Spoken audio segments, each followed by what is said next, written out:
तुमचं आयुष्य बदलायला जादूची गरज नाही. फक्त एक विचार पुरेसा आहे. आज तुम्ही जे विचार करता तेच तुमचं उद्याचं आयुष्य घडवत असतात. ही कथा शेवटपर्यंत ऐका.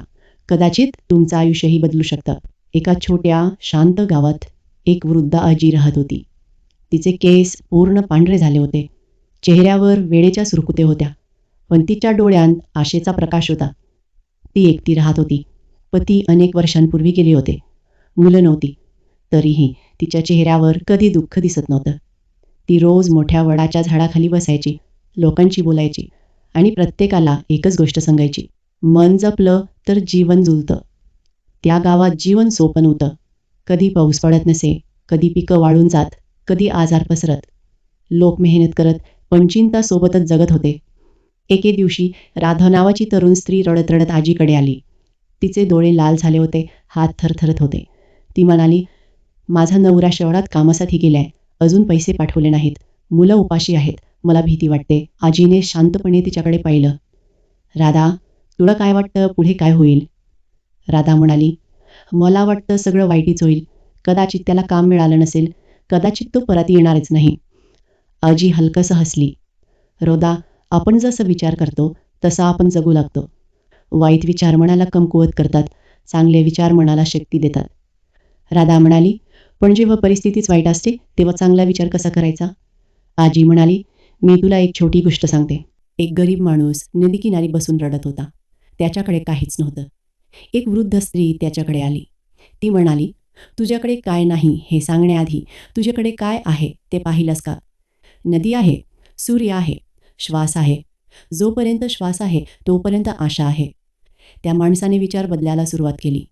त्याचं आयुष्य एका रात्रीत बदललं नाही, पण त्याचं मन बदललं आणि मन बदललं की दिशा बदलते. आजी राधाकडे पाहून म्हणाली, जीवन नेहमी आपल्या मनासारखं चालत नाही, पण मन आपल्या नियंत्रणात असतं. तू रोज सकाळी उठून स्वतःला सांग, आजचा दिवस चांगला जाईल, मी मजबूत आहे, मी हार मानणार नाही. भीतीवर लक्ष केंद्रित केलंस तर भीती वाढेल. विश्वासावर लक्ष केंद्रित केलंस तर मार्ग सापडेल. राधाने डोळे पुसले. ती शांत झाली. त्या दिवसापासून ती रोज सकाळी स्वतःला एकच वाक्य सांगू लागली, आजचा दिवस चांगला जाईल. ती मेहनत करू लागली, मुलांची काळजी घेऊ लागली आणि आशा जिवंत ठेवू लागली. काही आठवड्यांनी तिला एक पत्र आलं. तिच्या नवऱ्याला शहरात काम मिळालं होतं. तो पैसे पाठवत होता. राधा आनंदाने आजीकडे धावत गेली. आजी शांतपणे म्हणाली, पाहिलंस राधा, परिस्थिती बदलायला वेळ लागतो, पण विचार बदलायला फक्त एक निर्णय पुरतो. सकारात्मक विचार म्हणजे जादू नाही, तो मनाला हार मानू देत नाही. गावातील लोकांनी ही गोष्ट ऐकली आणि हळूहळू त्यांच्यातही बदल होऊ लागला. कारण सत्य सोपं आहे. जीवनात समस्या नेहमी येतील. कधी पैसे नसतील, कधी साथ नसेल, कधी मार्ग अंधारलेला वाटेल. पण लक्षात ठेवा, अंधार कितीही गडद असला, एक छोटा दिवा पुरेसा असतो. तो दिवा म्हणजे तुमचा विचार. जर तुम्ही रोज स्वतःला सांगितलेत, मी करू शकतो, ही परिस्थिती कायमची नाही, माझं भविष्य उज्ज्वल आहे, तर तुमच्यात अशी शक्ती निर्माण होते जी कोणतीही अडचण मोडू शकेल.